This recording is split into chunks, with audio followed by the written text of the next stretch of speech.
Welcome to this English teaching program. We are going to teach you how to use modal verbs in English sentences. For example, we have a sentence here. He could not make it to Canberra in time. What the modal verbs is here is he could not, which means he could not reach to Canberra in time. This is called an ability modal verb. It's an ability, either he can make it or he cannot make it. Translated to Danish, han kunne ikke nå til Canberra i tiden.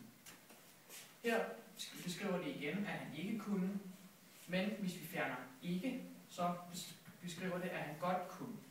Så det er det modalverbum, som man bruger i nogle sætninger for at beskrive, om personen har evnen til at kunne noget eller ikke kunne.